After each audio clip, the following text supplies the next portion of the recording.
got about 1% uptick in the Nigerian stock market index yesterday, the fourth trading day of the week. The market was very positive in terms of some of the numbers. The banking sector brought in 2.19%. Industrial goods was up 1.54%. Insurance added 1.15%. So quite a very decent day. But it's been a very interesting week in which the market surged significantly. Then we've seen a bit of profit taking. Wale Olusi is the head of research at United Capital, is live to us from the trading floor at the stock exchange. Wale, good morning.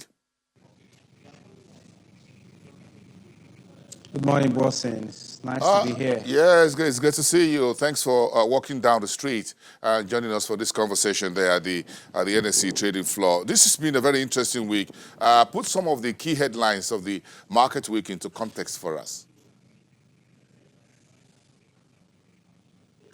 Okay, so thank you again for having me. What we noticed at the middle of from the beginning of the week is a situation where investors begin to take profit, because prior to Monday of this week, what we've seen is a situation where the market surged 10% actually. 10%. So, save for a 9% jump in MTN on Monday, what we noticed was that most of the tickers, actually started trading down.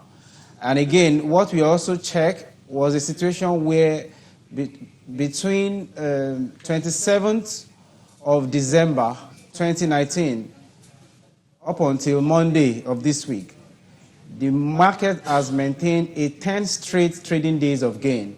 And what we expected from Tuesday was a situation where, investors will want to take a breather so that they can, take profits. And that was exactly what happened on Tuesday and on Wednesday. As of yesterday, we saw a resurgence in interest again, and investors begin to buy many of the banking tickers. Some of them we've already highlighted earlier that, they have huge dividend. Others include the likes of Boa Cement and Dangote Cement, as well as MTN. MTN had this positive headline where the AGF take out the allegation against them earlier in the week. So I think, some of these issues were what has driven the performance so far. And we expect this to continue because the interest is really huge, considering what is happening in the fixed income market.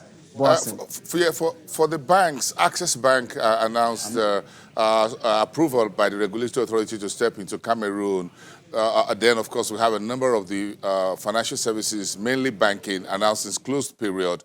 We heard from FBN Holdings. And then, of course, yesterday, Flour Mills PLC formally announced it's a 50 billion naira, two tranches debt program, which is being pursued. So you think these are put together, including the MTN alleged revenue indebtedness, are all markets, soundbites, positives that would continue to hold investors' attention even as we wrap up today into the new week, despite the yield curve that is at the lowest level, as it were, as far as the primary market auction by the central bank is concerned? Yeah, absolutely. We expect, corporate actions are very big from what we've noticed from last year.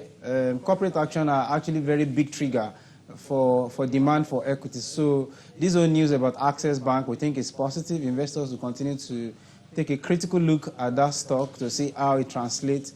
Don't forget what happened between CCNN and Boa Cement, like I mentioned. That was the stock that investors slept on the 31st of December at 18 naira to a unit.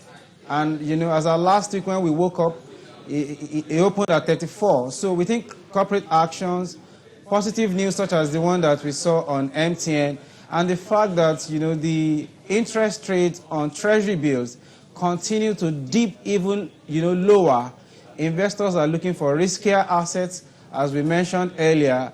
And on the average, Nigeria market is trading at a dividend yield of about 6%. That's actually higher than what your 90 days treasury bill is offering. And if you break down the stock, some of them are doing double-digit dividend yield. So we think these are some of the stocks that PFAs, huge, high net worth investors will be looking at to quickly take advantage of, considering the kind of investment landscape that we are currently. Okay, what's your outlook for next week? 1 minute, Wale. Well, I mean, next week we don't see any difference.